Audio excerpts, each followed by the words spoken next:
Hey, I'm extremely blurry right now. I gotta fix the camera. I forgot to do this before we started. So you're gonna watch me do it. This is how I do it. My face will be about here, right? And then about here. And let's zoom. All right. Perfect. And then eventually, it won't be a short box. There will be me. Perfect. There we go. Sorry about that. I usually do these things beforehand, but a little behind schedule today, unfortunately. And no stream yesterday. I was going to stream and I just like didn't get enough work done. I felt under the gun, and honestly, I should have streamed like either Wednesday or Thursday instead. I think the art stream is gonna float. It's gonna be sometime between Monday and Friday, and I'm not sure exactly when. Whenever I can fit it into the schedule. Apologies for that, but it's just gonna be what we have to do. All right. Let's put this over here. This over here. We're going to. I like this purple light for the background, but it creates this like weird wave that like I don't know what that is. I think that has to do with frame rate on the camera. I'm not exactly sure. Weird as heck. Anyway, let's hit up the Photoshop. So this is by Andy Kubert. We're just going to be flatting today. This was a piece that I pulled from the Heritage Auction site. They usually have like semi high resolution stuff up on that site. It's like not quite big enough for like making art, so I had to take it and then put it through like an AI algorithm. And you can't really tell at this size, but if we zoom in, like this stuff with these little like grays and stuff, like these don't look like natural inks anymore. This is like the AI came in here and did some stuff, did a few things, but it's good enough for like that's it at 100%. But like when people see it online, it's gonna be like this size, maybe this size. So you won't be able to tell, and it gives me a decent resolution to work under. We're going to kick it over to RGB, and we're only doing flats today, so I'm not super sweating any of the colors. It's a very casual stream. We're gonna take it, copy it, paste it, invert it. This is how I set up all of my color or my line art, and then we will just drop a color back here. Not really concerned about what that color is. So yeah, that really quickly was how I set up my line art. So I kind of use the line art as a mask. Like you can see here, it's a mask. We could check the levels. We're good to go. So on the mask, it's like a negative. The whitest whites will show through the darkest blacks. And when we color underneath it, it'll let through the black parts in the mask, so you can kind of see through them. So it'll preserve the line art, and it'll also preserve all the AI nonsense that's in here. Yeah, so we can get started. First thing I want to do, since this is kind of like built from, it's like lined out, we're gonna try to mask this off separately. This is not something I do normally, although I suppose you could. I suppose you could do this for like gutters on like a regular comic book page. we're just going to try to like add white for the gutter. Oh, did we screw it up already? Already? Oh, it's because he didn't rule a straight line. It's like kind of a straight line.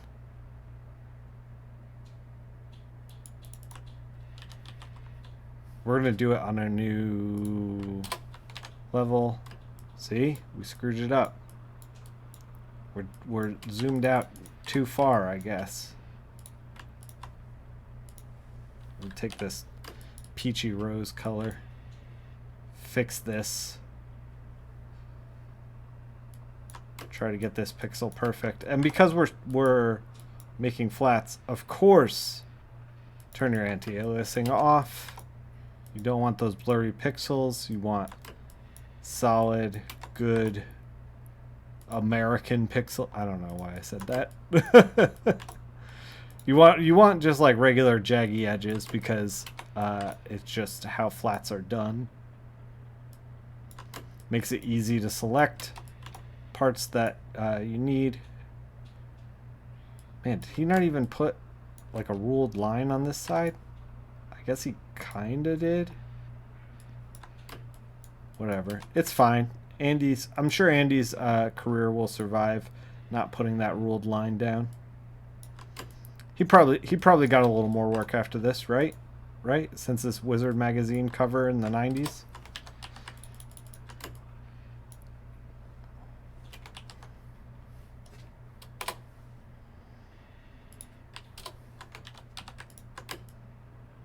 Oh, we gotta do the one up here too.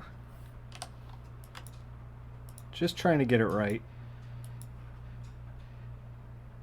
Take our time, get it right.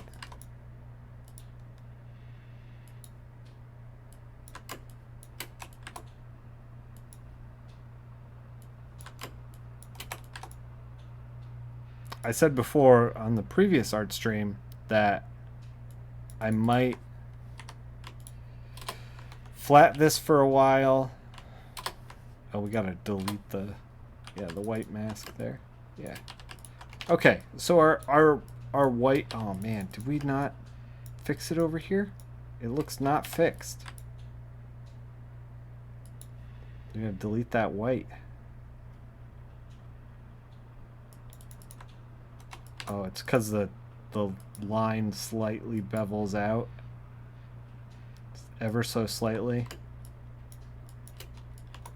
He moved the ruler just a little bit. Or the AI did, one of the two. There you go. Maybe I didn't clear it. I don't know. Anyway. Looks okay now. Yeah. So we're just going to take this little white border. And since we know it's going to be white and we know we're going to want it there, we're just going to lock it on the layers right over here. On the lower right. Hit that little lock button. It's locked. We can't even mess with it anymore. It is what it is. Okay.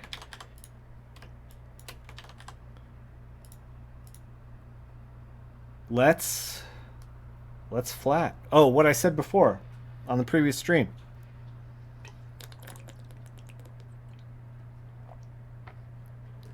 We're gonna flat for a while.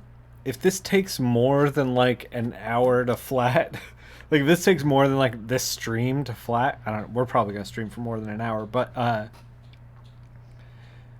probably flat it on my own off stream so we don't have multiple streams of me flatting, because that's not exactly thrilling to watch. So here's what we're gonna do. Let's put down like a blue. You can fade that just a little bit, like a light blue. We're going to just take like a metal gray, gunmetal gray, and man, how do we want to handle this? We could work front to back or back to front. And it's been so long since I've flatted something myself. We're going to try to flat out these chunks of debris in gunmetal gray. I'm like leaning around the camera right now because I'm like using the stylus. I'm not using my mouse. When I started, here we can put this in my lap so I can have correct posture, not destroy my back. Um, when I started, I would use a mouse for all my flats. Of course, we're anti-alias. We got that turned off. We want hard jaggies with the lasso as well as the wand. Um, yeah, I was like, I used the mouse for everything. When I first started coloring, I used the mouse for everything. Shit. I think Adam Hughes still uses the mouse for everything. I think he's a mouse only kind of guy, which is kind of wild. But it shows you that you can make comics any way you want to. Just like dedication, focus, you know, that kind of thing. Make sure we get as many decent pixels. I don't know what this stuff is. It's kind of just, I think it's just supposed to be like rebar and wires, kind of. I think. We're going to do gunmetal gray here in the corner as well.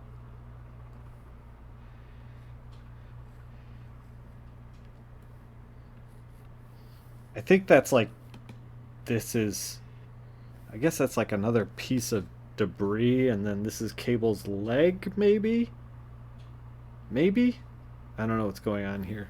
What's going on here is it's 90s and it's cool. Let's get the other chunky pillar.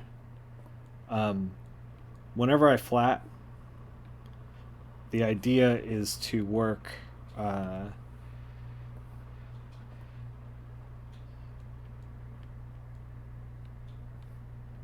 smarter, not harder, and to kind of do like big general shapes first. So we're gonna flat like, you know, I'm not really super worried about Nightcrawler right now. We're just going to flat this piece here, and then we'll take out Nightcrawler and we'll take out Psylocke in a second.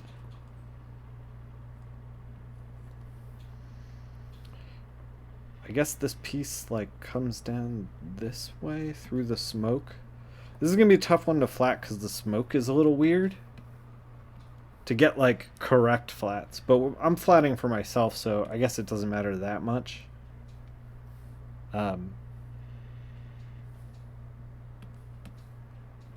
We could even ignore Psylocke and Nightcrawler right now while we're like getting the space right.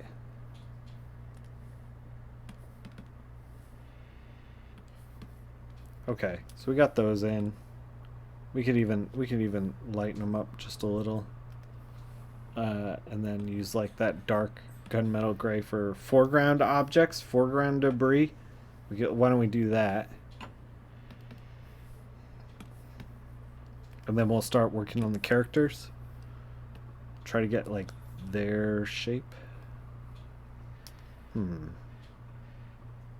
There's a lot of stuff that's like suggested shapes, and it's like, well, I'm probably going to be like painting those in or using a like just a gradient of color for that stuff, and I'm like, I don't know, is it worth flatting out? You know, I actually kind of can't tell. Like, since I'm flatting this for me, the only question I'm like asking and answering is like, will this make my job faster when I'm coloring it? That's the only thing that matters. And really, when you're flatting, that's it. That's the whole game. Like, it's just, you know, when you're flatting for yourself, you can kind of like cut some corners because you know yourself. You know what you want to do with your flats. If you're flatting for, say, you know, a colorist, like you're doing flats yourself for something, you're being hired to flat. then you can't really be like, oh well, you're just gonna throw a gradient. You're just gonna paint that in anyway. So like, don't bother flatting that, like, because you don't know what that colorist is gonna do. You want to pass it off to a colorist and have them uh, be as quick as possible with it. So you want to give them as many options as possible when you do like quote unquote professional flats. We're using the pencil, by the way, just kind of like fixing some edges here that just I didn't really get with the lasso. We'll do the smoke a different color.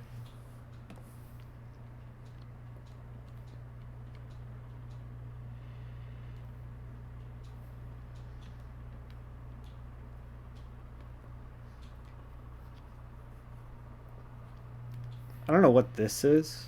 Like this right here. It's kind of weird. Um,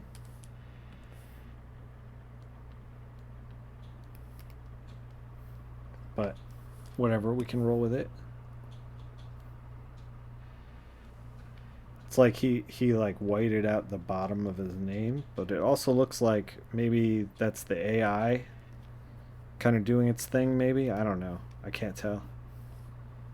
We can also, you know what? On that locked layer, we can lock the little signature scroll here as well, because we're not going to be coloring that.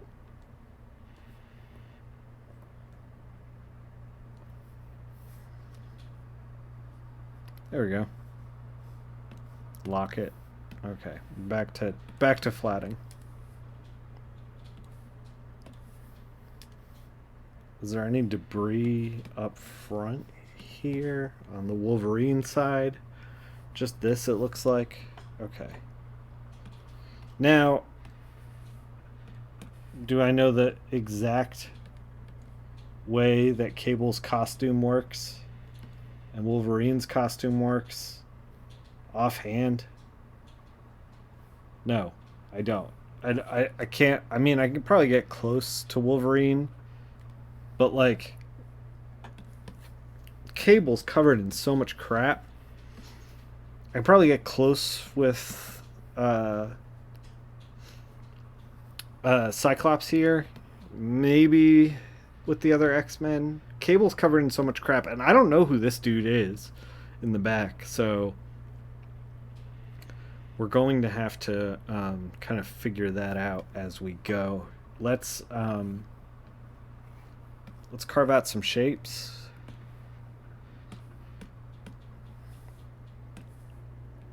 So I don't know if y'all noticed in the when I had the other camera on, but this, there's some boxes missing. It's changed slightly. I was like, I gotta get rid of these comps. Like, I went through them and I picked out the stuff that I think will sell at conventions. I'm trying to maybe do some conventions this year, get back into it, and took out like 6 short boxes of comics that I was like, I don't think these will sell at conventions, but like, maybe a shop will want them. I don't want to throw them away. I was like thinking that it was going to be a multi-stage project, in which this is a glimpse into like colorist lifestyle. When you get these like comps in the mail, because I'll get like 30 copies of an issue, and it's like, yeah, there might be something I want to check, but like, not always. And so like a lot of times they'll just sit there, and like, Wolverine, Batman stuff, it doesn't really sell well at cons because anybody who wants it already got it from their local shop, which you should shop at your local comic book store. Like, obviously I want you to buy stuff from my table, but like that's not the stuff that sells because the people who want it already got it at their local shop. So I end up with like, you know, 30 issues of that stuff. And then that comes in every month. It keeps coming. And it don't stop coming. Uh, so anyway, I had 6 short boxes. And my plan was this. Hit all the comic shops in the area. See like what they'll take and what they won't take. That was day 1.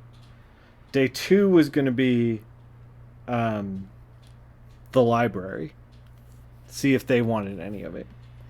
Day 3 was going to be the children's hospital if I had anything age appropriate.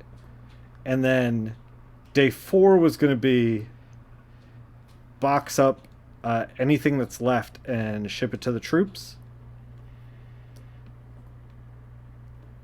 And all of that got like kind of usurped out from under me. I went to the shop.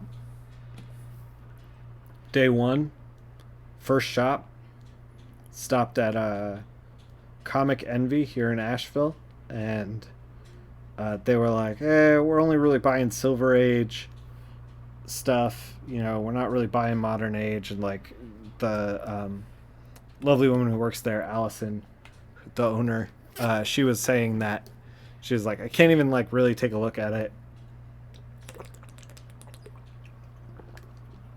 just too busy today. And then by coincidence, guy comes in, and he's a regular, and Allison's like, he likes free stuff, because I was like just looking to get rid of it, you know. Dude's like, what do you got? And I was like, oh, I'm a colorist and I got a bunch of issues, but they're all kind of the same issue.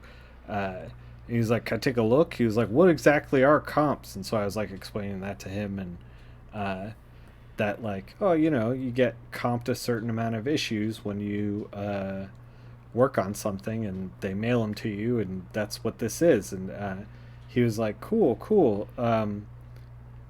He was like, I'll take them all. So I was like, hell yes, get him out of here. He apparently he reads comics, and his 10-year-old son reads comics, and then all of their friends read comics.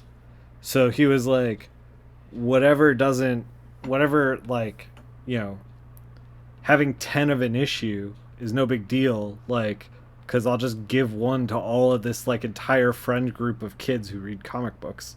So he was like, works out. I was like, hell yes. And he said, he was like, whatever I don't find, like whatever's left over, he's like, I'll find a good home for. I was like, okay. So got rid of a bunch of issues. We pop his trunk, and he's like, oh, he was telling me he works in radio. He was like, oh, my buddy actually gave me these bookshelf speakers. He was like, you want them? You want them as a trade? Like, so he was, you know, we were already like loading up, like, and I was like, yeah, because I'm actually kind of looking for some bookshelf speakers. And so I went home with some bookshelf speakers and traded 6 short boxes for them. And I was like, heck yes, perfect trade. I was like, I'm sure in like the raw value of like, even if I sold the comics at $1 each and found buyers for all of them, like, you know, I definitely got like the short end of the stick there. But like, yo, like some of these trade paperbacks like sat on eBay for 6 months without selling, you know. It was like, it's just, you know, people were not really looking for them, even at like discounted prices. I think that I was getting undercut on eBay. Like I was like selling for half value, and I was still getting undercut on eBay. So yeah, what I'm saying is like, shit was rough. And then like the ones that I did manage to sell on eBay, it was like the price was so low on some of these like hardcovers and stuff that it was like to ship it and take the time out, it was like, oh, I made $9 on this eBay auction, between like eBay taking a cut and then like, you know, the packing it and spending the time and every, like, not even counting for time, but like, you know, at the end of the day, I was like, oh, this like isn't even worth my time to do. We're kind of jacking up her hand. We're gonna zoom in a little.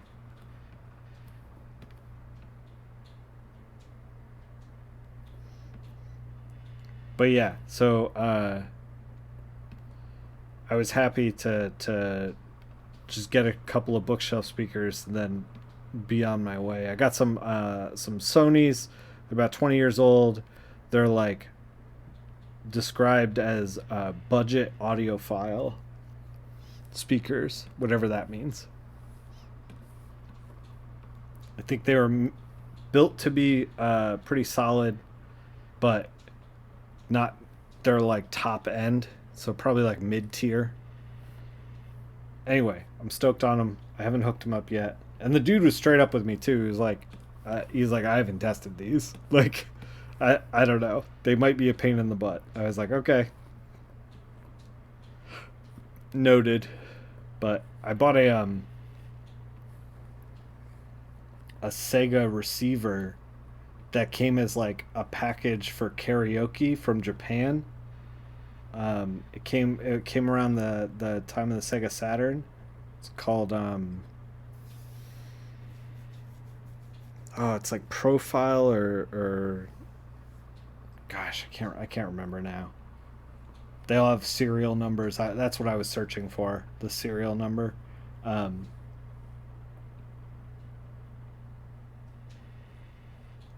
Anyway, so I have I have a Japanese Sega receiver that needs speakers. So, you know, here's some speakers.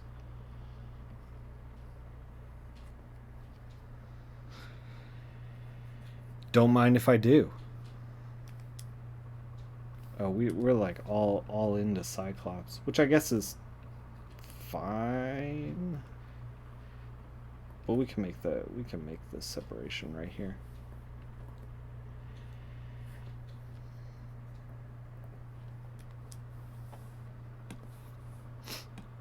At any rate,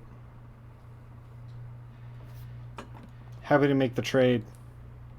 So I came back and I was like, good news. I traded all those comic books to a guy in a parking lot for speakers, and then I was like, oh, that does sound like I got ripped off. That does sound like some weird shady deal. Like I met some kind of shady character in a Walmart parking lot or something. But it wasn't that. I was happy to do it, and I would do it again in a second.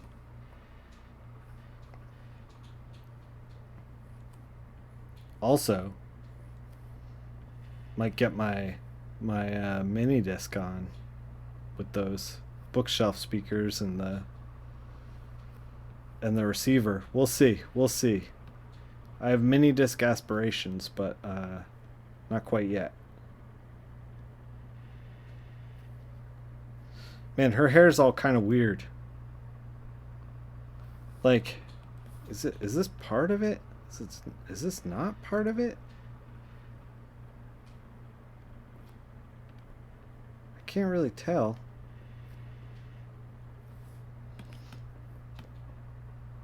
I guess it's that. But then it's like, this has got to be, it's got to be like out here a little bit. Her hair is very strange. We're just gonna paint it in with the pencil. A little bit there. Okay. Psylocke is blocked in. Nightcrawler's blocked in. Let's do Cyclops in red, I guess, because he's got his beams going. He's I-beam red. So in order to make sure that his I-beam red goes right to the edge of like Nightcrawler in this piece here. We just made a big selection and then filled.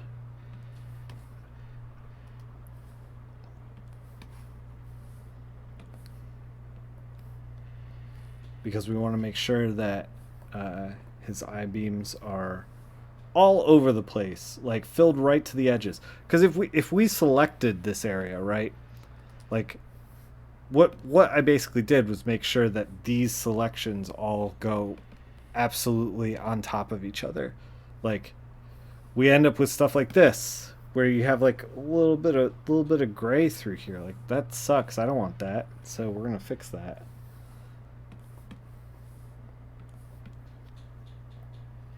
There we go. We want it right up to the edge.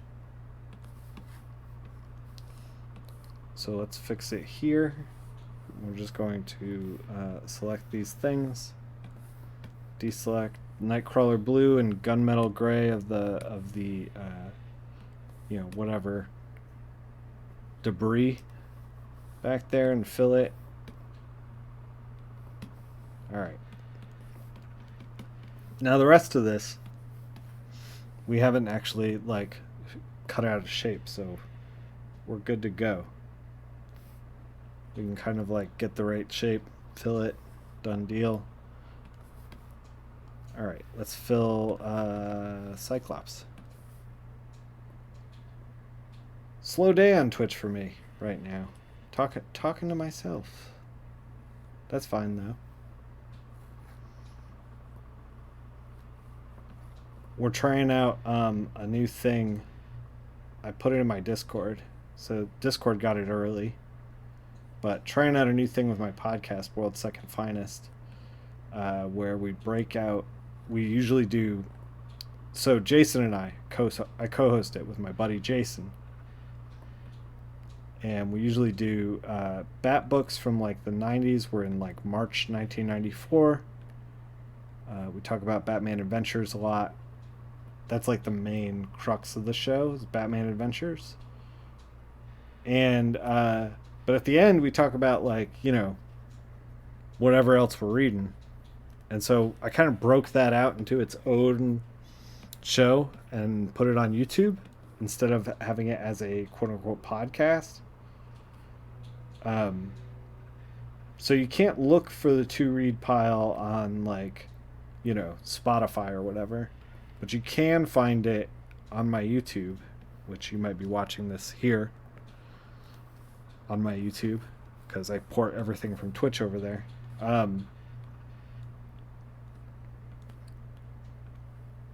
Anyway, my point is this: we're trying it out. See if it's got a little bit of legs, because it's just like basically me and Jason talking about comic books, but figure some of you might want to hear that outside of the 90s Batman talk. So like I said, Discord got it early as usual. I usually throw things to Discord a little early, and then should come out this Wednesday. I'm like kind of stoked on it because it's like there's a thing called somebody called it this to me, which is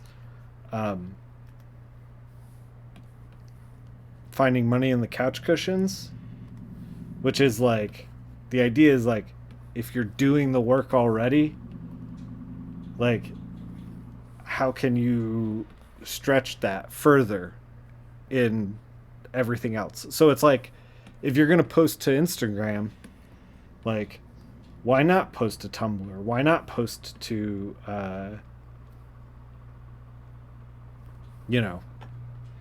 Twitch, Facebook, everywhere. Like put everything everywhere you possibly can. And then like if you're doing extra work or whatever, and you can somehow put it on a platform that will help you in some capacity. It doesn't like cost you anything. It doesn't like you're not, losing anything but like a couple of minutes of time or whatever. That's money in the couch cushions, baby. So it's like, yeah. Another example would be like if you made your own mini comic, and then you were like, okay, I'm gonna print these and put them up for sale at shows, and then it's like, okay, I'm also gonna make a website where you can buy it, and then it's like, okay, well, now that you can buy it, I'm also gonna sell a PDF on Gumroad as well as my website. So like, if you're on Gumroad, it's there, and if you like just want to buy it from straight up from my website, it's there. You know, like you can find different places to like put everything. You know, without doing extra work, you can find other buyers. Money in the couch cushions.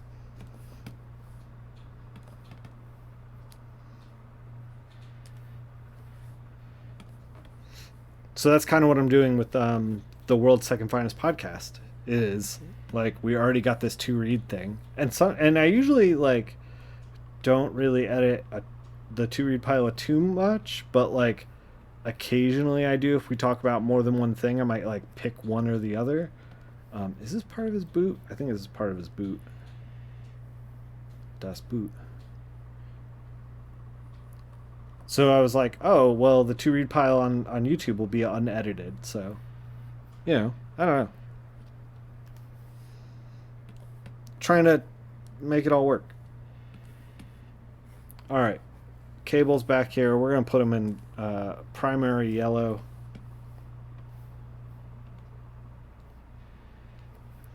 Cable should be a little easier. I'm just going to make a big selection. We're just gonna get a little loose with it. This is Wolverine's leg. This is Cable's leg, I think. Okay.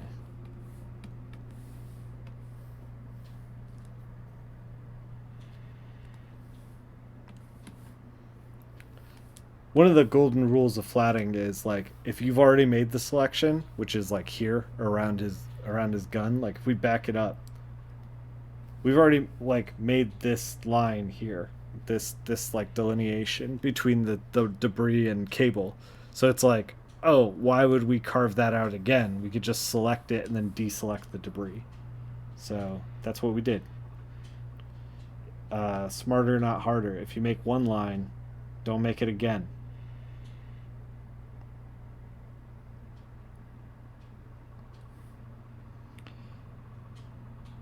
His hair is a little open to interpretation. Some of that is the AI doing its thing. Some of it's just like, whatever. Is what it is. I guess we should include the smoke. I guess. But we're going to do that in a second.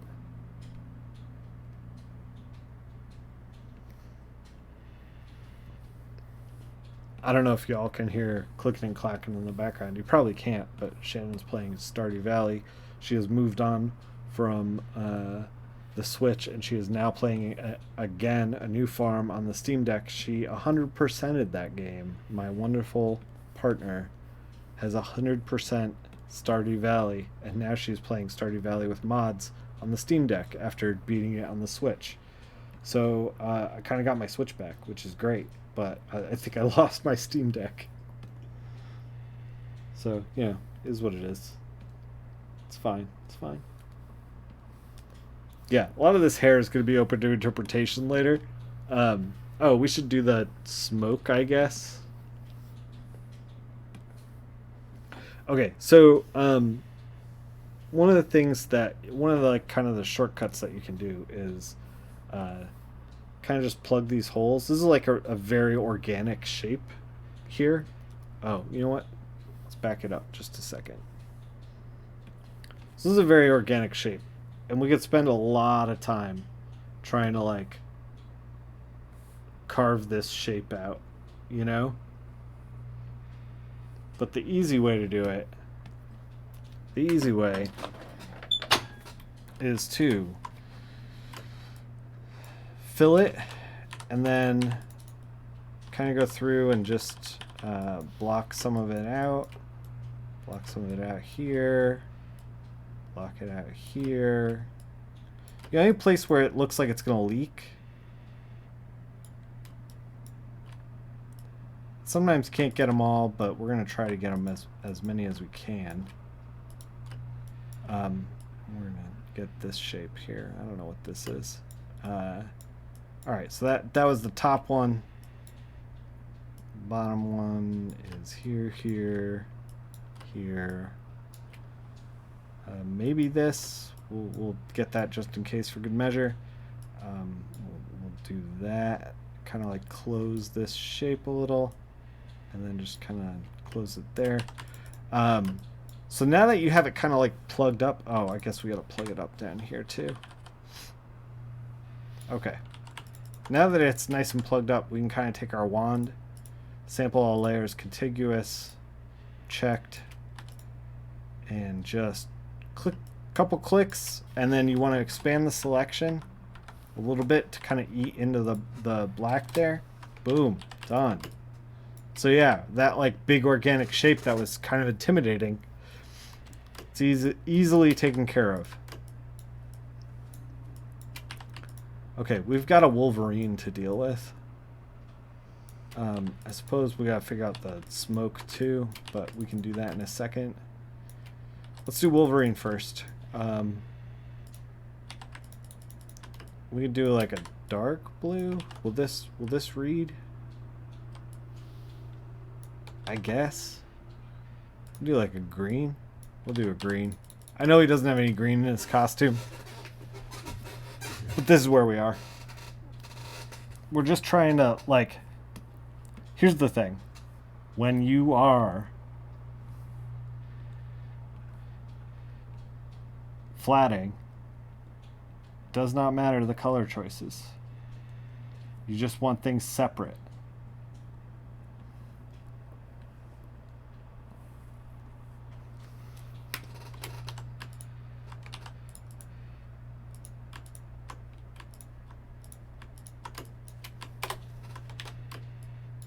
Oh, we missed a spot.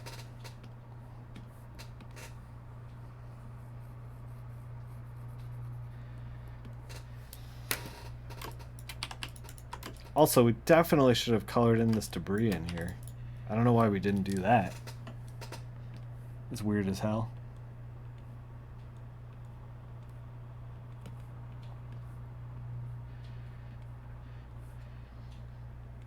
Wolverine is incredibly spiny. He looks sharp all the time. Sharp and angry.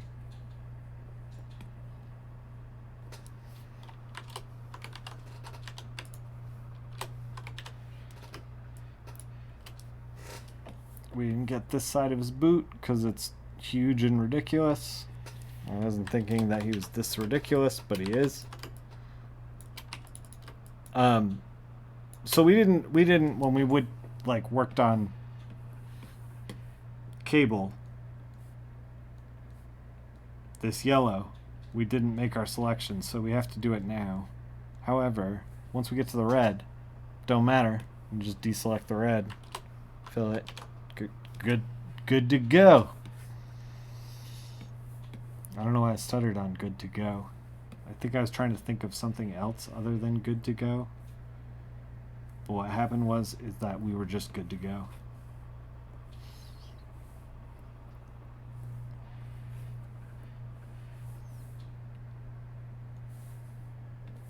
Same thing. Deselect that gunmetal gray, so we don't have to. We traced that line already. We don't have to do it again.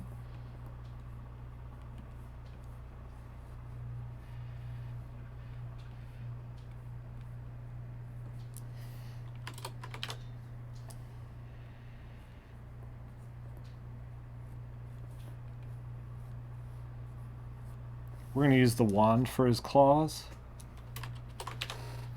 because they're pretty closed up. We're going to expand until we kind of get rid of some of those pixels. This isn't going to work because the line art is too muddy. There's too much noise in here. So we just got to do it ourselves. We just got to get in there.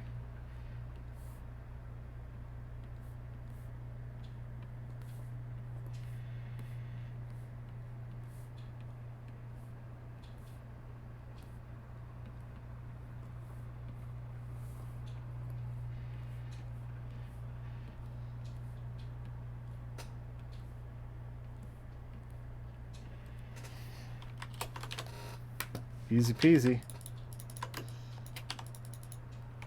We can probably get rid of this yellow. It's probably not anything interesting. Also, we could probably carve this space out.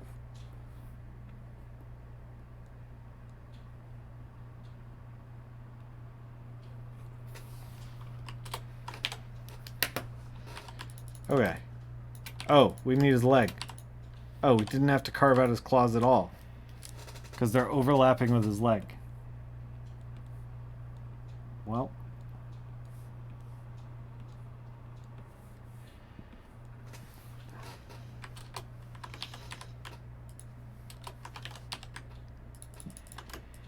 Okay. Let's get this other piece of debris here.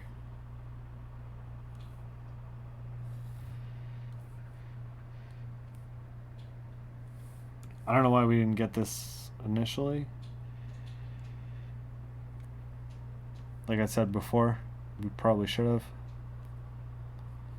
We also probably, like, if I was more practiced at flatting, we probably should have worked like front to back.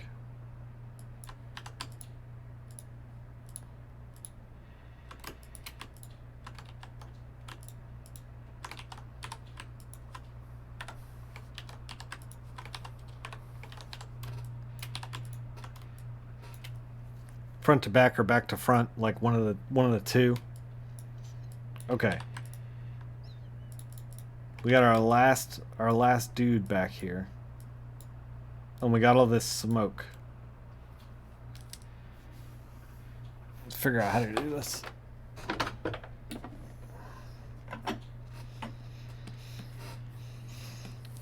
Let's do the dude first. Do the dude.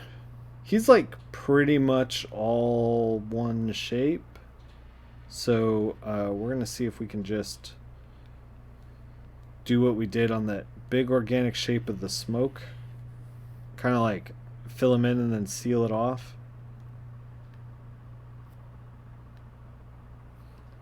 I don't know how far back he goes here. Like Andy left a lot of stuff to like artistic interpretation. Some of that is light and smoke and that kind of thing. By leaving it kind of loose and open like that, he's trying to denote to the colorist, like, hey, this is light or smoke or something like that. You know? All right, we'll fill him in with another color.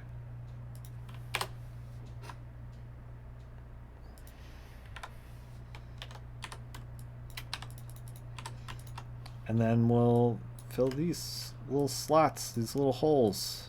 We're going to start down here, actually. I'm going to go with the pencil because it's a little easier, a little quick.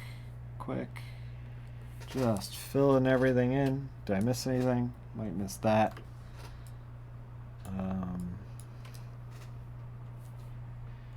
I've never worked on Andy Kubert's stuff before in my career.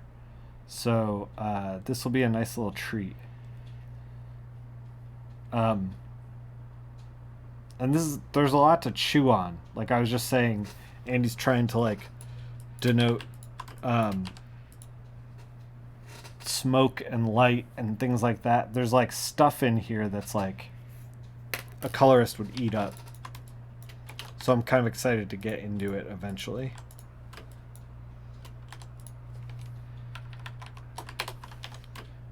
So the AI has like a little bit of dirt here that's like gray.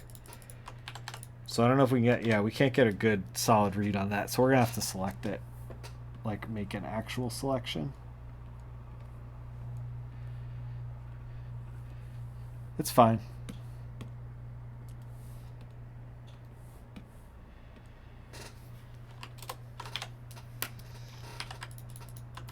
That is our dude in the back. Okay. Let's do this smoke that's like everywhere else. Just select all the blue, deselect the stuff in the back here, because I don't think it comes through. I think it's like it's staying down at the bottom. So let's just fill it with whatever color. Brown? Sure. I know watching flats happen is not the most glamorous thing, so if you're sticking in with me, thank you. We'll probably flat this smoke. Smoke is a weird shape. I can't tell if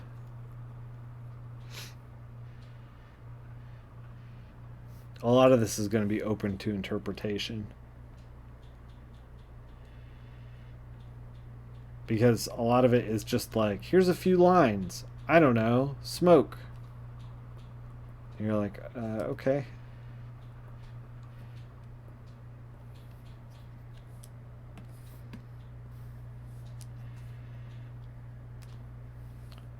So I did like 50% fill because there's like this stuff. There's like this color, the metal, this like piece here, and I think that this is part of it, but also in the smoke. So we did like kind of 50% fill because it's like not totally opaque there. It's fascinating and soothing. Appreciate it. Thanks for the chat too. The vote of encouragement. Yeah, there's a zen to flatting. That's for sure.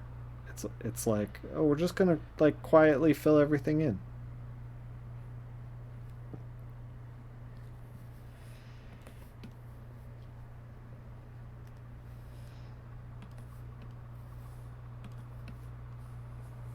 What's up, Duotone? By the way, hope you're doing well. Hope you're having a nice chill Friday.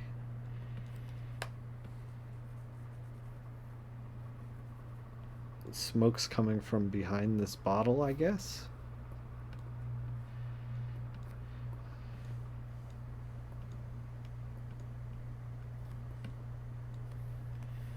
And then like there's a wisp here. Like I said, organic shapes are kind of a pain in the ass to flat, so we are going to instead try to plug it up and then use the wand.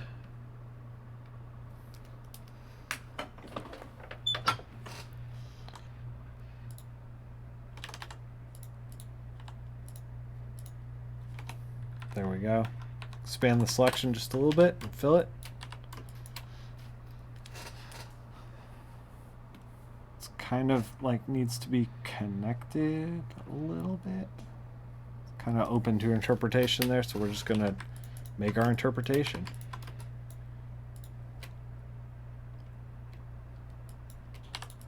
Okay, we got a little smoke up here. Might have a little bit of daylight peeking through right here in this spot. Flatting is really like, it's learning when to juggle the wand, the lasso, and the pencil tool. Like, when is it appropriate to do like a little doodle with the pencil? When is it appropriate to lasso? When is it appropriate to, you know, use the wand? Whatever. And the more you flat, the quicker you're going to get with this stuff. Again, organic shape, knocked it out. Like, didn't have to trace the entire thing. We can fix this a little bit in here. It's like a little sloppy of a selection. Couple pixels that no one's ever gonna see once we're done with this, but I figure we'll get them done. Let's see. What do we tackle next? I guess we're gonna try to get these like weird pieces of debris that's in the smoke, and it'll help kind of like make a shape of this other smoke that's more in the foreground, a little more opaque. help accentuate that.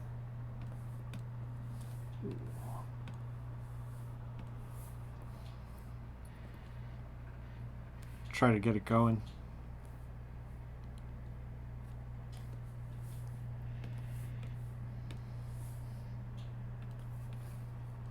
I feel like flatting. This is a job that a lot of colorists hire out for because it's time consuming and it's not exactly artistic because you're not really even coloring yet.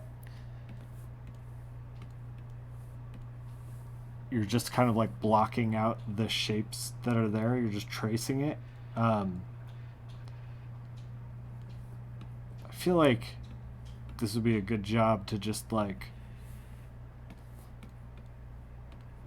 I say this knowing full well that I have never done this.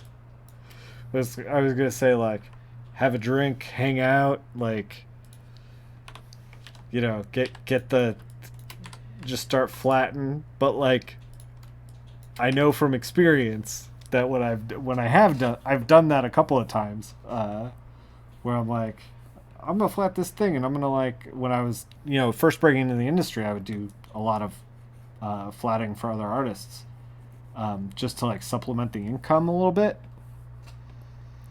And the few times where I was like, I'm gonna have a drink and like hang out and like pour myself an old fashioned, whatever, and then like I'd be like a little bit intoxicated. Hey, Surf Wizard. Went to a museum today. Learned that leaf cutter ants use leaves to help build fungus farms to make food. That's rad. The art is going pretty well. I was just saying that the few times that I've been slightly inebriated while flatting, my flats didn't turn out great. If I remember correctly.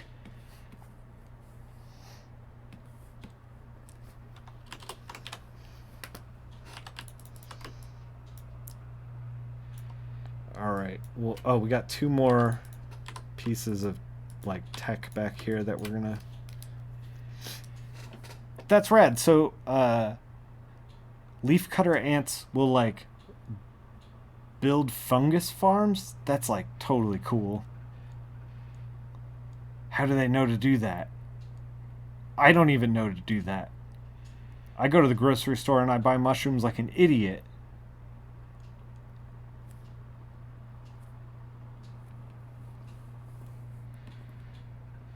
There are people around me in this area who do forage for mushrooms. However, I don't trust myself to do it correctly because some mushrooms that are poisonous do not necessarily look like they're like similar to mushrooms that are not poisonous. So you can end up in a little bit of a situation. My buddy actually, my sister's husband, he was at some dinner party where this guy was like had foraged for the first time, and he was like, I'm gonna throw a dinner party with like the foraged mushrooms that I got, and like, it's gonna be great. It's all gonna be like, handmade or whatever, or like farm to table, blah blah blah. So he's all excited about it, right? Goes out, forages some mushrooms, thinks he did it really well, and then a friend of theirs who like knows more about this was like, saw him preparing the dishes, was like, oh man, hilarious. And the guy was like, what? And he was like, the mushroom joke, hilarious. And he was like, what are you talking about? He was like, you're gonna feed this to everybody? And they were like, and he was like, yeah. And he was like, oh, we all would have been very sick.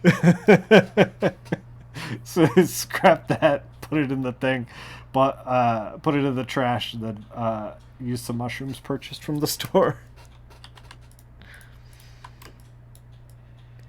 If you assumed every mutant was part of the X-Men, well, I mean, that's just factually inaccurate. There are a brotherhood of mutants. there are just mutants in the world.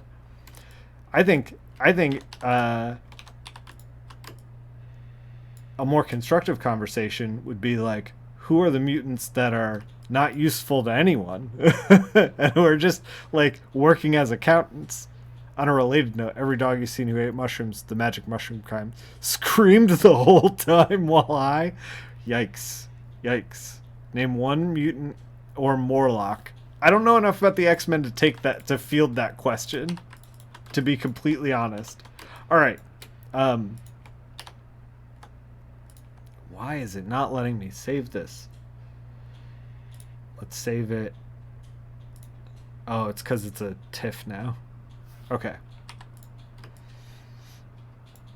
The mutant accountant. Right.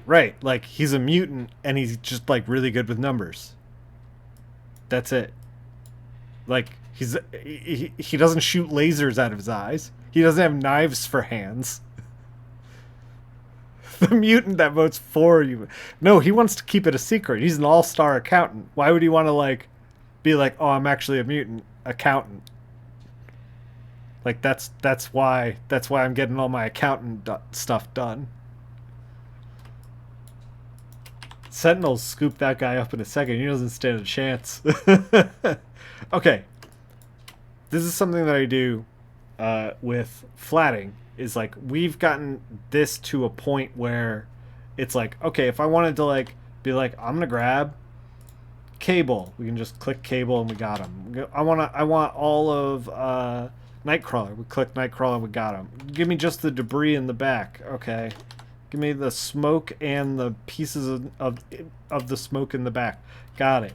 So these are kind of broad general shapes in flatting. So I'm just going to take this, duplicate the layer, drop the opacity to 0, and then lock it. So now when we, you know, work on, well, I can demonstrate. We can finish up Nightcrawler. So we're going to finish up Nightcrawler. He's got blue skin, so we're going to keep this blue for his skin. I think the only thing that's exposed as far as skin goes is his tail. Let's get his tail. So yeah, now we're gonna do more detail stuff. For some reason, so K. Michael Russell, another colorist, great dude. He colored this, and I saw it, and I was like, I want to color that. So tracked it down. Anyway, for some reason, I remember like Nightcrawler coming out of like a little burst over here, like a little smoke burst on his piece. I wonder if he put that in himself, or if I'm misremembering. I can't tell.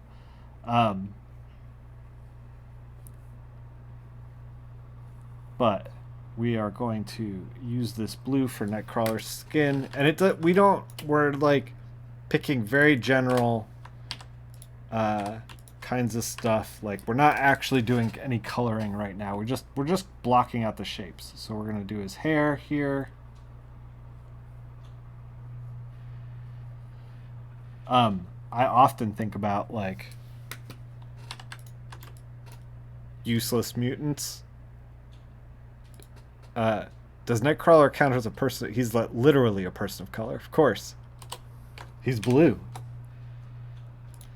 I would say, I mean, but he's German. I don't know. I would say he counts as a person of color because he can't hide the fact that he's a mutant. He's not a person of color. He's a clear mutant. There's got to be a distinction between the two. She-Hulk is a woman of color. Well, it's gamma radiation. It's different. I don't know. Yes? No? Man, I don't know. It's comic books. Okay, do you want to hear a useless mutant? I've got I've got a useful mutant. I always think that if I was a mutant, when I was a kid, I was like, oh, I if I was a mutant, I'd want Wolverine's like regeneration and knife hands, and like I'd want Nightcrawler's teleportation, which actually would probably be still useful. Um, it's red trim, white gloves, I think, for Nightcrawler. Useless Mutant is a good band name. I agree. But I think that as an adult, my priorities have shifted, and I think that if I got a mutant power, I'd really just want to like be able to make parking spaces, like out of nowhere, just fabricate parking spaces. I think that that would be a very useful mutant ability. Nightcrawler's barefoot, right? I think he is.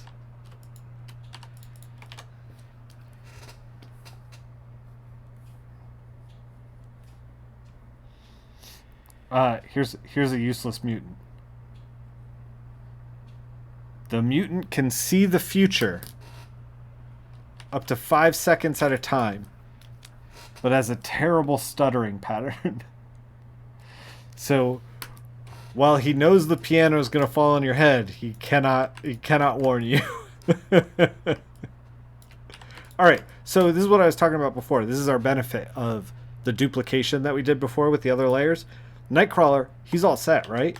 But if it's like, oh, I'm grabbing his red parts, I'm grabbing his gray parts, I'm grabbing his blue parts, you know, whatever. Like, if I wanted to select just Nightcrawler, like the whole Nightcrawler, I would have to do 4 or 5 clicks. I got to get his teeth and everything, or I can just click the layer that we locked, click him once, done deal. He's good to go.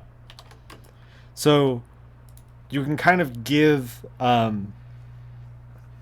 your colorist more options with like how they interact with foreground, middle ground, background, and characters and stuff like that if you do it that way with the multiple layers. Let's work on Psylocke. I gotta look up Psylocke's.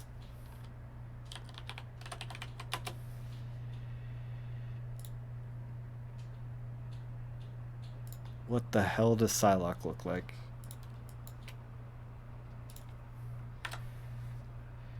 Is it like a... No, it's more like a blue. It's not actually a purple. In my mind, I was like, oh, purple. Beak was a pretty useless mutant. He was a pretty useless mutant. Man, I'm such a DC kid, though. Like, I read a little bit of X-Men when Jim Lee was on it way back in the 90s. And then I read a little bit of X-Men when Joss Whedon was writing it, back when that was like a sensation when it was coming out. And then I read an occasional issue of like Joe Madureira's art, but I wasn't even like reading X-Men. I was just like, hey, let's see what Joe's doing, you know, when I was doing that. I had a buddy who had been reading X-Men monthly for like 25 years. He was buying X-Men for 25 years. Good or bad, he would not waver. He's like, every month I get X-Men. That's what I do. And he got married and then stopped buying X-Men, unfortunately. I still wonder if he's got that collection, though. I should get that collection from him. Jason and I are not even close to... On World's Second Finest, you know, we talk about Batman Adventures. That's like the framing of the entire podcast. So we're reading Batman Adventures stuff, and we'll be done with all of the Batman Adventures books in like 2 years. All the old stuff, anyway, not any of the new stuff that's coming out. Although the new stuff that's coming out is really good. If it's coming out regularly and we're still doing the podcast, I don't want to be like, we got to wait a month for the next one. So I was thinking about pitching and letting Jason choose, and obviously because I picked the Batman Adventures stuff, but I was like, if he wanted to do, we read all of Chris Claremont's X-Men for the podcast after this, like we do that, or we could do the other long form X-Men or comics thing that I was thinking that we could do, superhero comics, is we could read Peter David's Hulk run. I thought that would be a pretty good one, because I don't know anything about the Hulk. Jason's also said multiple times on the podcast that he's more of a Marvel kid anyway, so I imagine he'll pick some sort of long-running Marvel thing. But we'll see what he picks.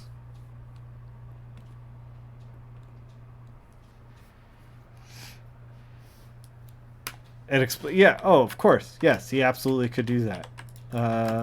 You should ask him to do that if you ever see him. He loves to field questions like that out in public, in the grocery store line, and wherever. See him at the bar. Like, actually, that is a good question for the bar. Speaking of the bar, did you all see the trivia that was floating around on Reddit, on the comic book subreddit? So somebody went to someone went to a bar trivia night, and they basically had a riot on their hands because they asked these questions like, they named 4 superheroes in a list. You try to avoid that subreddit. I get it. There's self-preservation that's happening. I understand. And it was like 3 people, or four superheroes in a list, right? I'm gonna see if I can find it. Let's see if we can find it.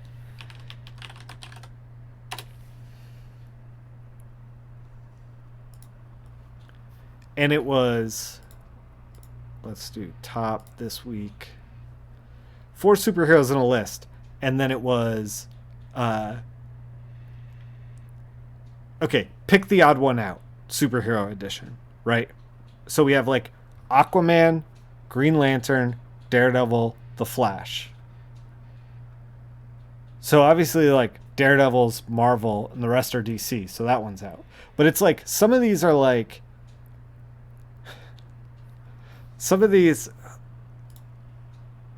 okay, let me find one. Let me find one that's like really debatable. So you have Spider-Man, Batman, Doctor Strange, Superman. Okay? Hold those in your mind. Spider-Man, Batman, Doctor Strange, Superman. Is Doctor Strange the odd one out because he doesn't have man in his name? Is Batman the odd one out because he's the only one without superpowers? It's like, you just set a bar trivia night on fire. You have a riot on your hands.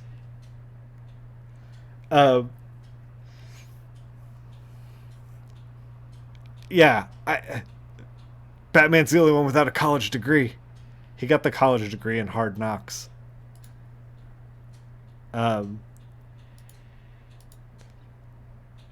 Yeah, so like all of these are filled with like sketchy stuff where it's like, oh, you could interpret this many different directions. Like the person who put this together was like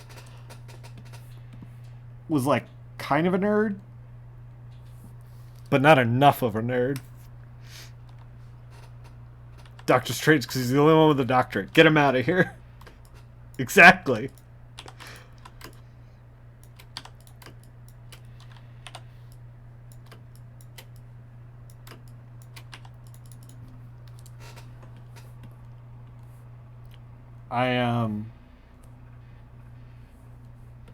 In getting rid of those 6 short boxes, I cleared a lot of space for more trade paperbacks, so I'm like really excited about that. How many doctors actually have a doctorate? Doom does, doesn't he? He must. He's a smart guy. That Dr. Doom. He doesn't have one? No. He went to college. That was like the whole point. Was that like Reed burned his face in college? You're telling me he got his face burned and then he didn't finish his degree? Is that what you're trying to tell me? Because that's absurd. I don't believe that for a second. He definitely finished his degree.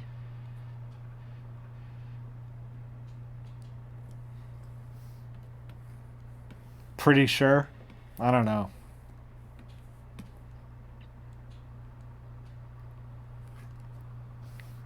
He went back to Latveria? Yeah, but like he could like finish it online. You know? He's a smart enough guy.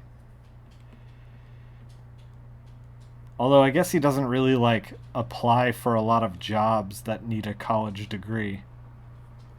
Or apply to a lot of jobs at all.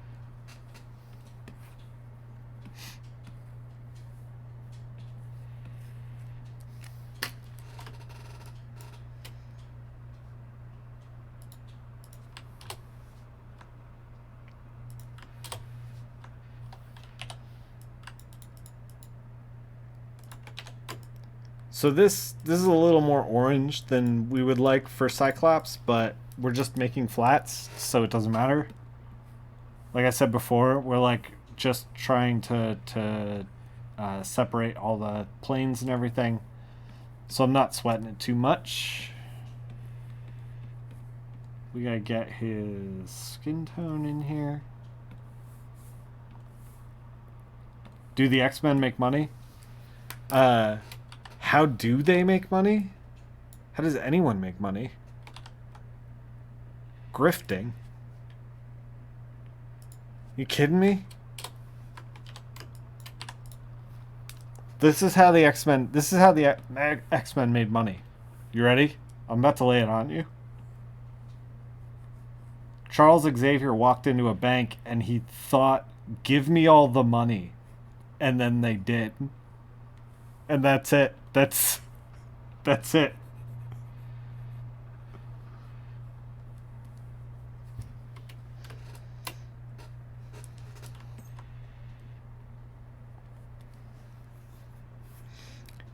I kind of feel like he would have a in all seriousness, he would be like, this is morally wrong.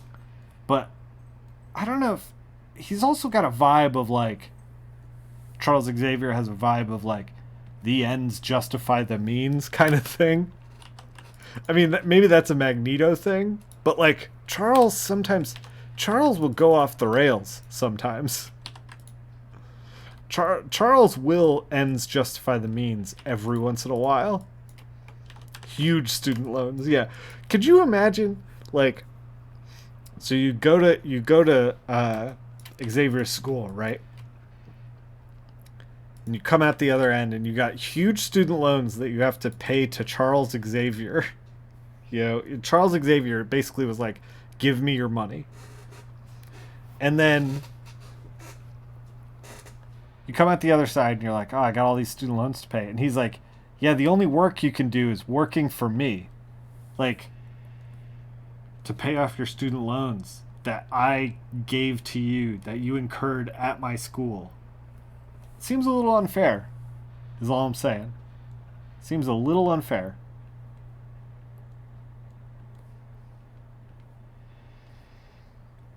Man, I kind of want to play that Midnight Suns game, by the way. Speaking of, I was thinking about Blade and his book club in that game. Blade has a book club in that game, which is very great and makes me want to play that game.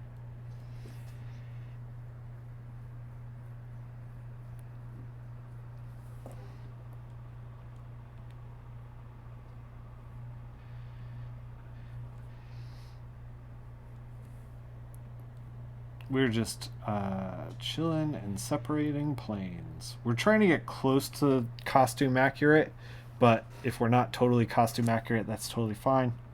Because, like, this blue separates him from Cyclops, but we don't have to get, like, too perfect. But I do still want to make him blue.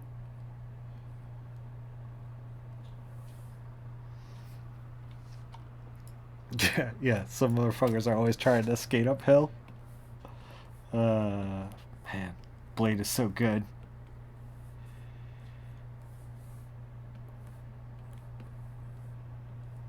I mean, is it true that comic book movies peaked with Blade? No, of course not.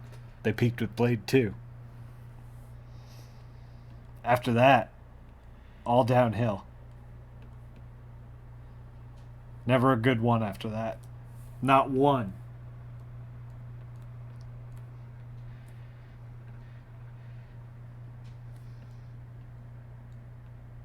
Also, Blade should have showed up at Endgame. Avengers Endgame. Especially Blade Trinity. Yeah. That one was definitely not a good one.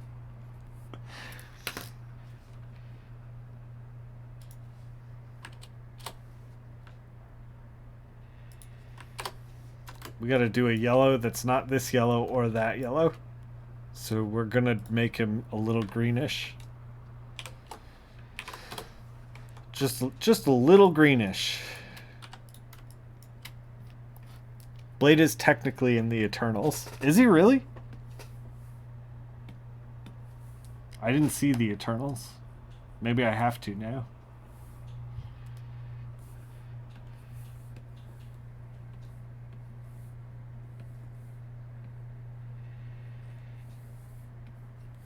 Man, I can't personally too busy hunting Blackulas. Yeah. Doing the real work. Personally, I have been off the boat with superhero movies in general. I feel like I keep seeing Marvel stuff and I keep not having a good time. I don't know what it is. I'm just like, it's the CGI nonsense at the end. I just like get so bored. And then like Loki was the only television show I enjoyed out of all the Marvel television shows, and I was like, maybe this isn't for me anymore. Feels like they're just having a rough time finding their footing after Endgame. They're trying to get me to care about Kang, and I'm like, I guess.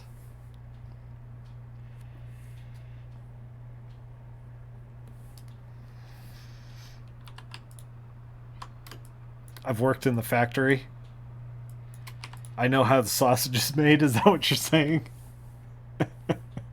That's why it doesn't click with me anymore? Yeah, maybe.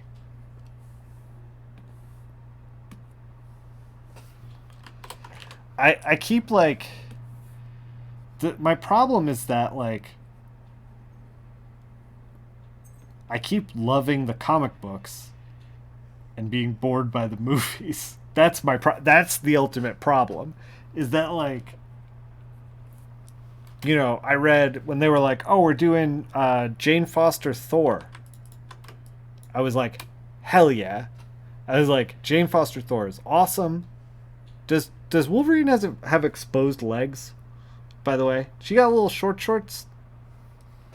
Anyway, I was like, "Hell yeah, Jane Foster Thor." I'm gonna read all of those before the movie, and I did. I read them all. All the Jason Aaron God Butcher stuff. You should make his legs exposed. That's Canada's ass right there. And they were great. Those comics were great. You need a freaking Sherpa to read them because there's like 3 or 4 number ones in there, but they didn't just all come out, unfortunately. like I said, three reboots and a crossover in there. But they're fantastic books. Super fun. Everything you want in a Thor book. And then the movie comes out and I'm like, what the fuck is this? This isn't what I want at all.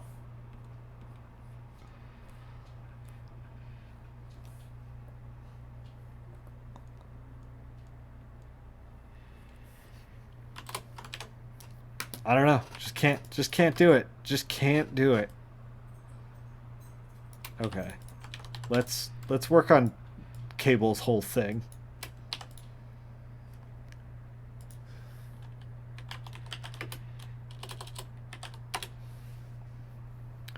All right, I gotta look up Cable to see if there's. It went full. Yeah. I mean, it was very much like the movie the director wanted to make. It was just not the movie that I wanted to watch.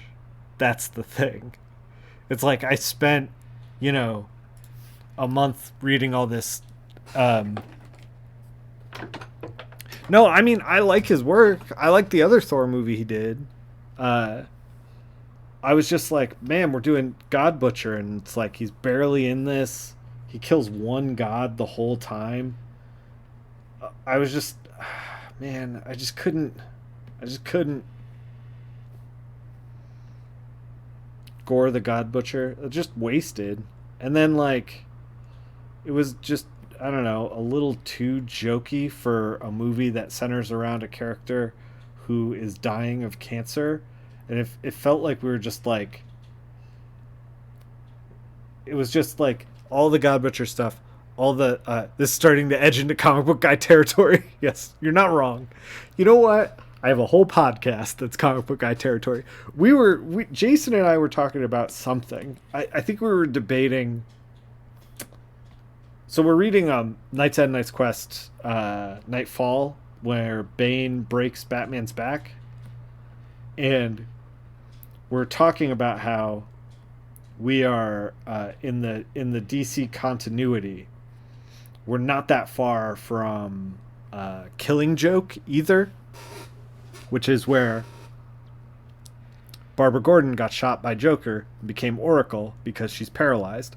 So now Bruce is paralyzed and Oracle's paralyzed, and then Bruce becomes not paralyzed, and he does so. I'm gonna lay some stuff on. If you haven't read this stuff, I'm gonna lay it out right now, because Bruce becomes not paralyzed by the most absolutely bonkers shit. He gets better. Half of it is like Batman force of will. Like, he just decides he's going to get better and he gets better. So half of it is that. And then the other half is that his therapist, who he went to one time and then like blew her off. He decides that he's in love with her, Chandra Kinsolving. By the way, if you remember the great loves of Batman's life, Chandra Kinsolving, she's one of them. Anyway, you remember her, the classic character. Oh, you don't remember her? That's because in one issue they drop Batman being in love with her, and then Batman finding out that she has superpowers for healing, and then she heals him, but she's like being controlled by this villain, and the only way to control her is to like give her a bunch of LSD, and the LSD made her think that she was like an 8-year-old permanently. So then Batman's like, he's not in love with her anymore because she's got the mind of an 8-year-old, but he like gets her to heal him, and then he's like, his back is not broken anymore. It's absolutely bonkers. The whole arc is the Bruce Wayne stuff is mind-bendingly bonkers. And part of that is because Denny O'Neil wanted to take Bruce Wayne off the table for the entire like couple of years, and then the higher ups at Warner Brothers were like, Please don't do that. It's Bruce Wayne. We people want to read Bruce Wayne comics." And he was like, all right." So they wrote this story. They like threw together this story that they did not plan. And oh my god, it's absolutely bonkers. Anyway, the point is, Jason and I were talking about how, like, you know, like, how do you not have a conversation where you're like, "Hey, also my friend Oracle, my friend Batgirl that I've been working with for years, has been recently paralyzed, but like she has to stay in the chair for reasons." Like, how do you not have that I don't know. Anyway, the whole thing's freaking insane. Yeah. Whew, whew. Got some 30-year-old Batman I got to get off my chest.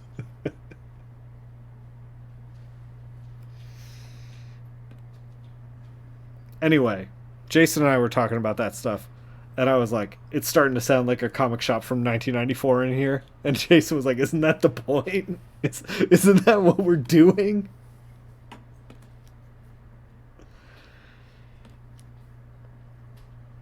Well, she can either be a cyborg or use magic. Yeah, like Bruce did. Bruce used a meta ability. I just. I,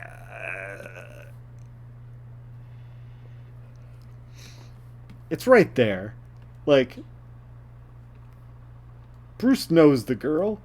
He could just like pop in and be like, "Hey, can you fix up my friend Barbara?" That's it. That's the whole conversation. And the thing of it too is like, Bruce Wayne gets his back broke by Bane, and then he kind of like falls off the map, and you think, "Oh, maybe she doesn't know, but she's Oracle." And then he has a conversation with her, and she has a heart to heart with him about how the first days in the chair are really rough. And then like Bruce is like, "Yeah," and then blows her off, and it's just like, what are we doing? What are we doing? Well, she got fixed in New 52.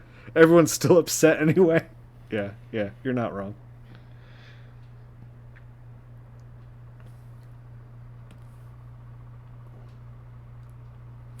Yeah, DC made it so that if you like Barbara in the chair, you're going to be upset, and if you like Barbara out of the chair, you're going to be upset. So that's where they're at. Unfortunately, I personally kind of like Oracle. I think that having a superhero who's disabled is really neat and interesting, especially somebody who has like been traumatized by the actual crime fighting, the dangerous crime fighting they do. I think that's like a really interesting thing to explore, but you know, people do what they want. It's not my call to keep her in the chair or keep her out of the chair. And here's the thing. Here's the thing. We can't shoot her again, right? Unless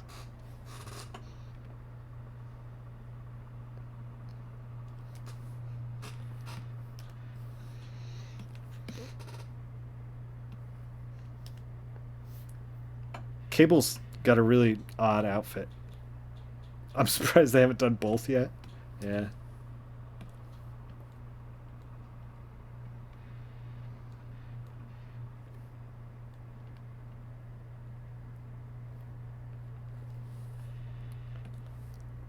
One disabled, one's not. Yeah. I One of the reasons why I said we were reading Batman Adventures. One of the things that makes Batman Adventures, especially in the era that we're reading it in the 93, 94,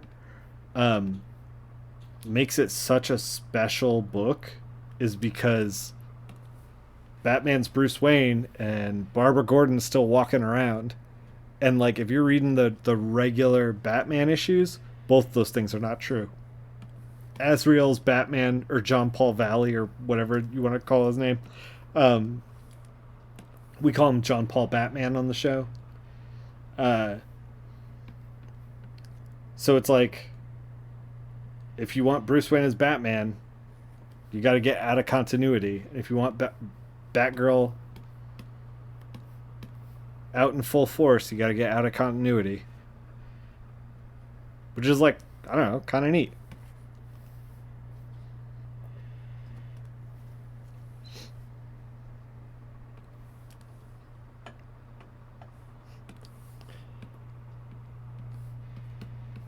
Man, could you imagine if they shot Batgirl again? Like, for a second time?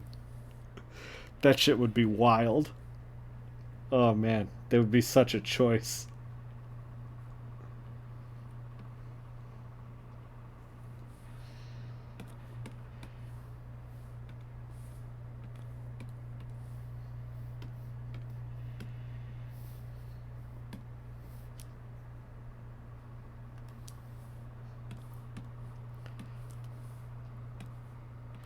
Those old issues, man. They're crazy. I just, on the new episode coming out on Sunday, I went on a very, like, wild Clayface rant about the many different iterations of Clayface and how it's fucking ridiculous. There's 8 Clayfaces, okay? There should not be, but there are. We're bringing Jason Todd back. Man, I had a good pitch for Jason Todd when he was dead, and I was really upset when they brought him back.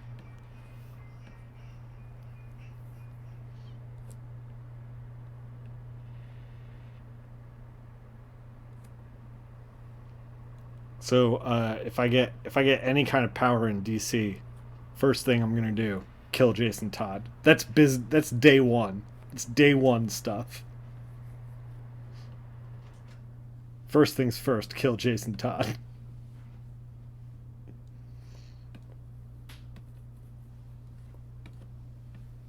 Man, also,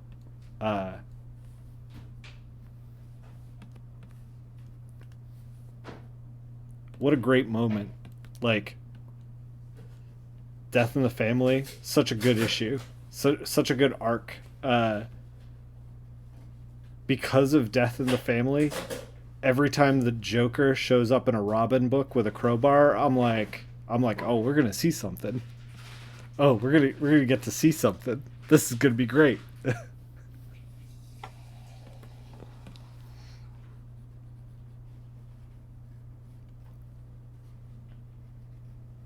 I'm rooting for blood, is what I'm saying.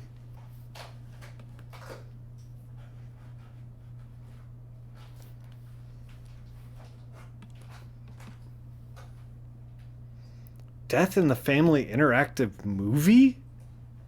I didn't even know that was a thing. Some of the choice decisions are wild and not in a good way. Oh man, I want to be. I'm after I'm finished flatting this. I'm gonna look up Death in the Family interactive movie, 100%. I'm like, I want to figure out what's going on with that.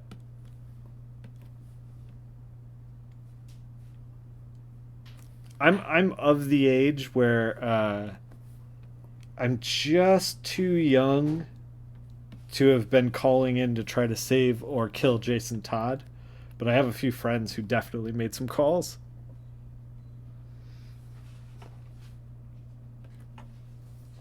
They took the Under the Red animated movie from a while back and retooled it into an interactive movie. Ah,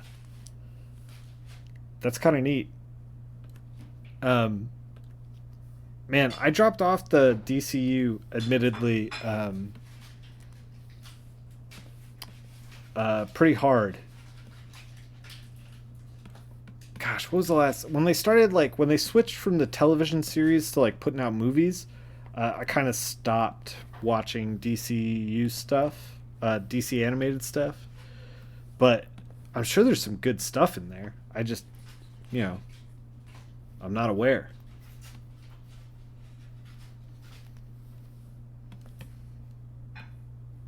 I think the only animated movies I've seen from DC is Mask of the Phantasm, Sub-Zero stuff, the early stuff. Showcase shorts included on the Blu-ray, huh?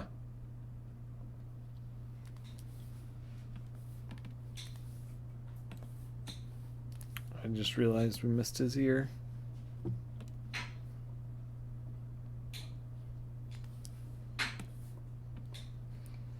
He's got a weird hairline going on. I don't know how we're going to fix that, but we're going to eventually.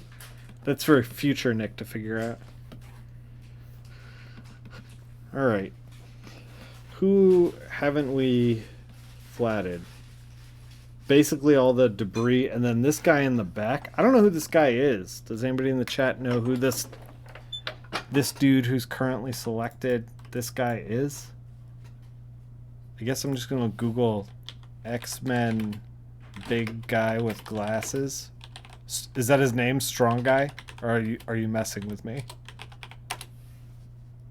Oh my god, that is his name.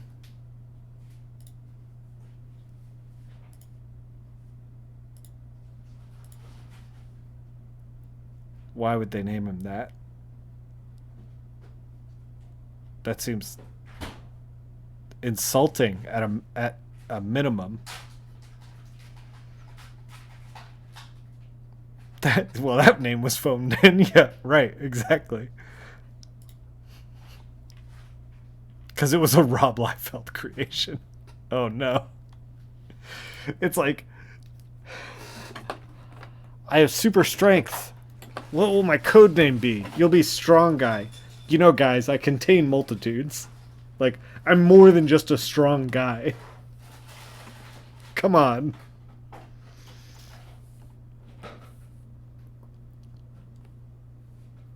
I have hobbies and aspirations. Quit messing around with me. So stupid.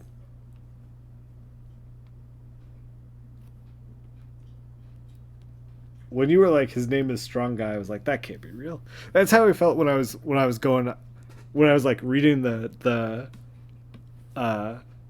Wikipedia for Clayface. I was like reading the Wikipedia for Clayface, and I kept being like, that can't be real. Come on, that's not real.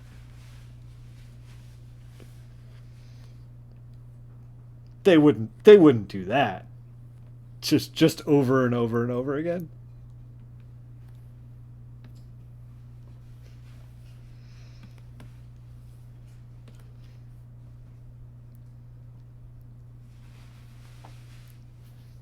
I think his deal is his mutant power stores a ton of energy, which is why he's super strong and durable, but it makes him look weird, but not mutant weird, just cartoony weird. That would explain a lot of the screenshots I'm seeing. Oh, was he on a team with Multiple Man and Polaris, I guess? I'm looking at a team of him with... Oh my god. I'm looking at some fan art that is not great to look at. Not great on the eyes. X Factor Investigations. Is that like Murder, She Wrote, but X-Men? Because I'm in for that.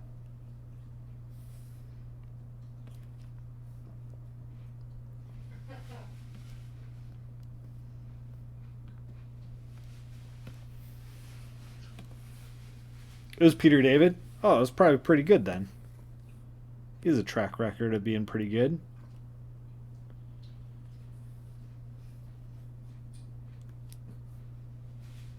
Pretty much, Multiple Man runs a detective agency. He'd be an excellent detective. Oh man, I kind of want to read this now. You sold me on you sold me on this terrible Strong Guy. There's a lot of stuff that I got the DC app. That's how I'm reading a lot of the Nightfall stuff and the Batman stuff for the pod. And it made me realize like how much I love just reading, random comics on the fly, especially old comics on the fly.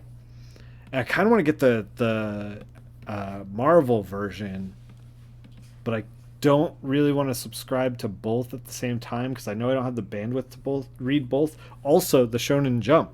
I want to try to get that at the same time and read all the Shonen Jump stuff. But there's no way I can read all three, and so I'm kind of like locked myself into the DC app. I've been reading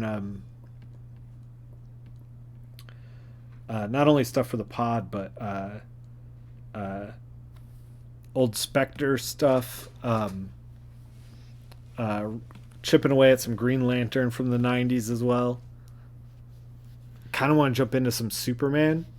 We'll see, because I want to read Superman up to Death of Superman, and then like they come like all the four Supermen who came back: Superboy, Eradicator, Cyborg, and or not Cyborg, Steel, and then there was a Cyborg. Was his name Cyborg? Oh my God, comics, get it together.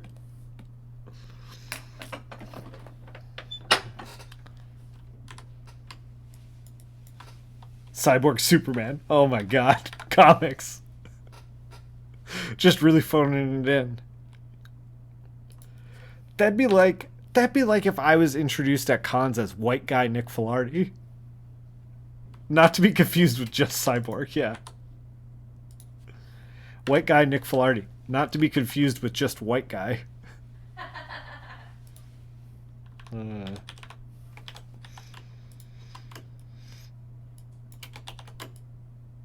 okay.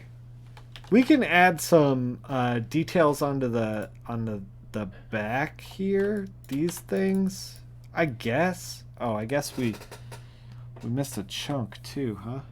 Like this could be blocked out.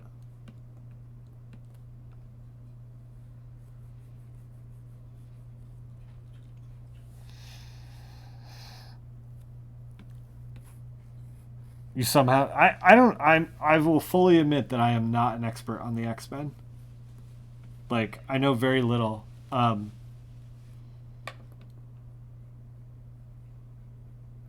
The X-Men always have like cool stuff going on, and I always get like little bits and pieces, but uh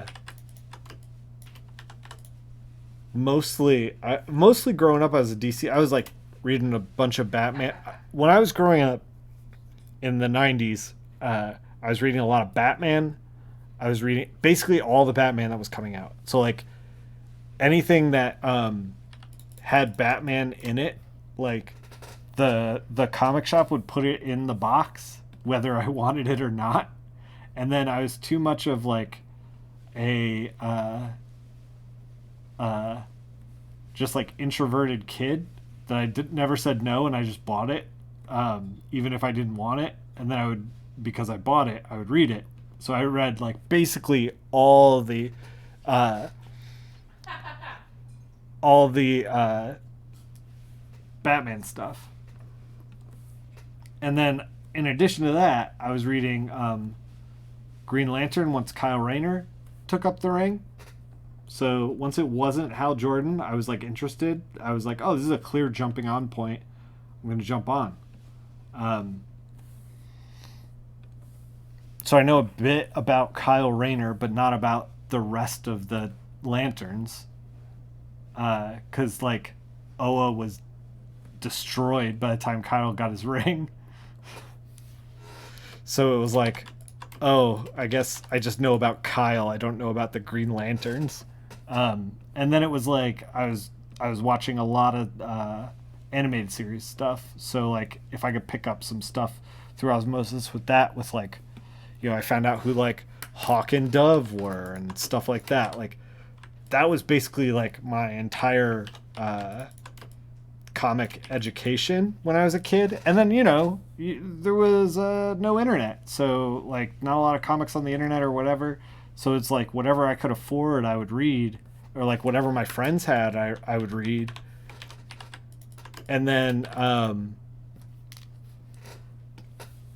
when I got to college, it was like I bumped into I made friends with Fake McCoy, who's in the Discord, and he had been reading comics since like for maybe 5 or 6 years more than me, and was also like maybe even longer than that, maybe like 10 years.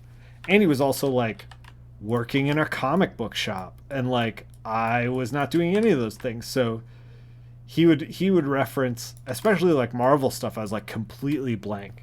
So I'm like 20 years old and I don't know who Luke Cage is or Iron Fist. I don't know Heroes for Hire. And he was like giving me crap about that. Cuz he'd be like he'd talk about Iron Fist and I'm like, "Is that like Iron Man?" And he's like, "What?" What? Just totally in the weeds. Uh and to be fair, even though I know who Iron Fist is now, still haven't read any Iron Fist comics. Probably some good ones out there.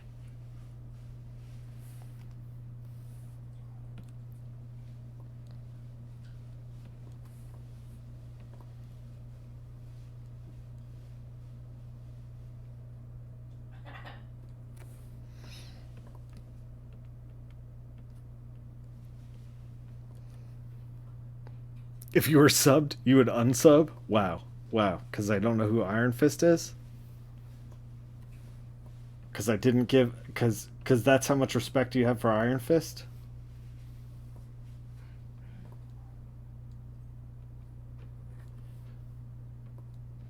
But you know, I found that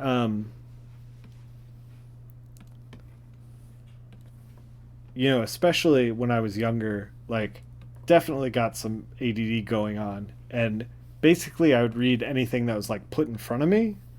But yeah, I was a kid on a budget, and there was just like I just missed a lot of stuff. I had to like pick and choose, and then it was like whatever the shiny object. Oh, you know what? I have read some Matt Fraction Iron Fist like a long time ago.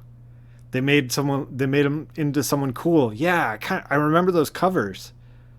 Shoot, I have read some Iron Fist. Um, yeah, that stuff was good. Man, Matt Fraction, he writes a hell of a comic. Yeah, Asha's debut. Yeah. I've read that. Um, I was also as a kid, I wasn't really like structured in my reading. Like I wasn't like, okay, let's figure out everything we need to figure out about Iron Fist, and it was like, I think it was difficult because the resources weren't really out there to really like pick apart and dissect a character. I'm sure there were some nerds talking about it online at the time in the '90s. Too busy reading Ash. Hell yeah. Not even upset about that. You're right. It's just accurate. Um, but like, uh, I didn't have access to a lot of databases, and like I didn't know kind of know where to start, and then I had a fixed budget, so it was like really hemmed in as to like what I could read. Nowadays, it's like, oh, for $10 a month, here's like everything DC's published for 30 or 40 years, and it's like, well, shit, like you read whatever you want.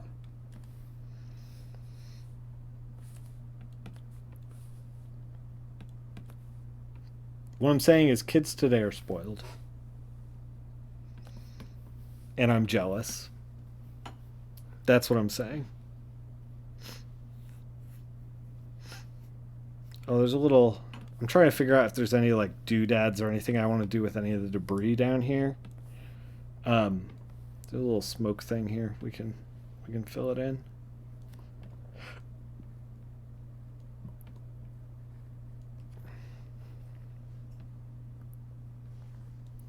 First comic you read was a random Spider-Man comic where Venom was on trial. How do you put an alien symbiote in trial?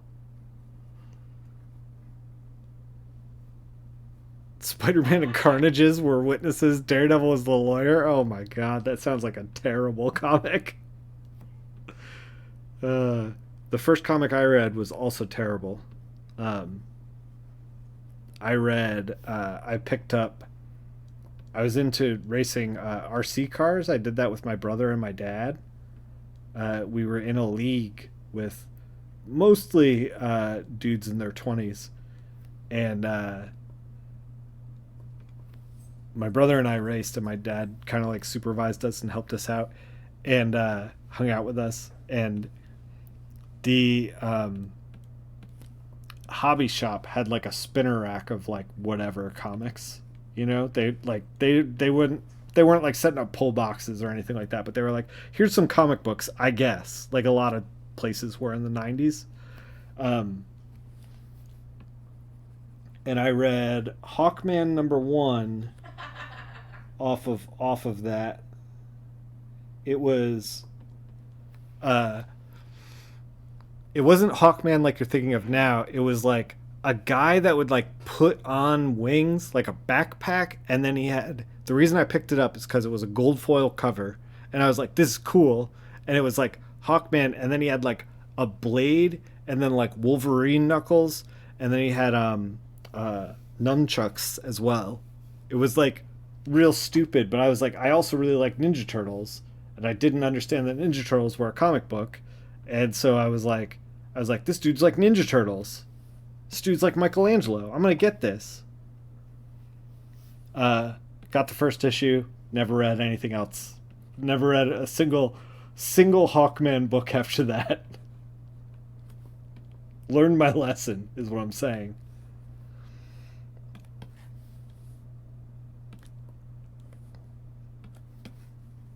Never again. No, I'm sure there's some good Hawkman out there. I just haven't read it. He's good in the Justice League cartoon. Well, Shire is good in the Justice League cartoon. He's kind of boring.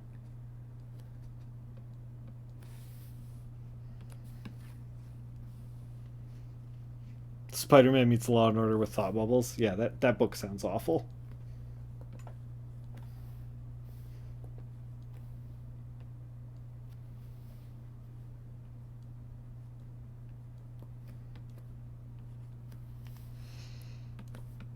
Just putting some little lights on these doodads. I think we're like close to wrapping this up.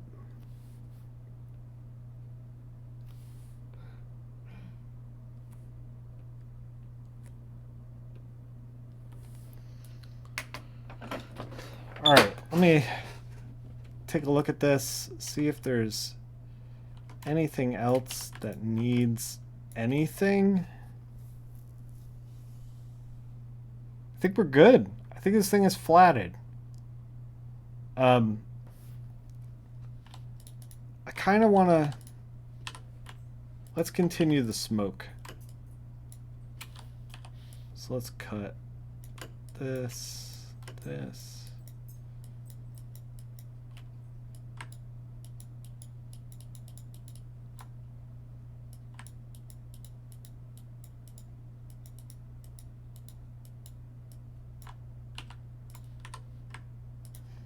I think this is all in smoke.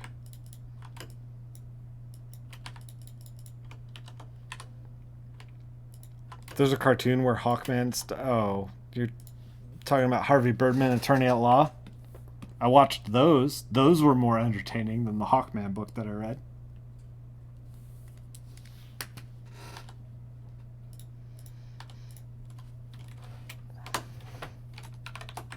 There was also a Wii game that was pretty good, actually. Okay. Okay. I think we're done. I think we have successfully flatted this one page. So, we're gonna tackle actually starting to do the art for this. Put down my goals for next week, and like I said before, it's gonna be a sliding. I don't know. Oh, I'm shooting for Thursdays, but like if I get an opportunity on Wednesday or Tuesday or something, like I have a slow day or whatever, I'm gonna take it and we're gonna go live. So I'm always gonna post it in the Discord. I'm always gonna post it on Twitter. So follow me in either of those places, and you'll see when we go live or catch the VOD. It's not a big deal. So yeah, we're gonna take these flats and we're going to color it. Next time, goals will be kind of like figuring out the color scheme and getting the shadows down. Kind of just getting like more general, like drilling in on like the more general ideas, and then maybe a third stream of just like putting down polish. Depends on how long everything takes, but I think it's going to take at least 2 more streams. Um, this one was super chill. We didn't do a whole lot of flashy art, but we did everything that was necessary. Thanks for hanging out for it. We're gonna stream Fire Emblem this weekend. Tomorrow, actually. Tomorrow night, we're gonna stream some Fire Emblem. Uh, Radiant Dawn. No, Dawn. Not Radiant Dawn. Path of Radiance. Took me a second. Thanks, Duo. Yeah. Stick around for the next one. Yeah, I'm also going to take this page, by the way, and put the file into my Discord for anyone who wants to practice on this, because it's a pretty neat page and we've gone to the trouble of flatting it, so might as well just give it to you guys if you want it. So if you join the Discord, you'll find it here. I will show you right now. If you join the Discord, in the art resources, there's flatted pages for practice. Not a lot has been posted here in a while. In fact, not a lot in a long time. So, Path of Dawn. Yeah. Well, I was thinking the Dawn Brigade. Isn't that what they're called? I can't even remember. Who cares? Whatever. Finished Path of Radiance. Yeah, we finished Path of Radiance. So I'm going to drop the file in here if you guys want to crack at this. Strong Guy broke my brain. 100%. Yeah, and we'll be tackling it next week. The week after, we're going to put Fire Emblem on the shelf a little bit. Shame. We're going to put Fire Emblem on the shelf a little bit. And I actually got budget titles for the PS2 that only came out in Japan. I got 5 of them. I kind of curated what I thought was like the best, weirdest stuff from Japan, including some baby racing that has an announcer who's like, choose your baby. And I think that's going to be really great. You might want to stick around for that. It's going to be next week. I'm super stoked on it. But yeah. A lot of stuff coming your way.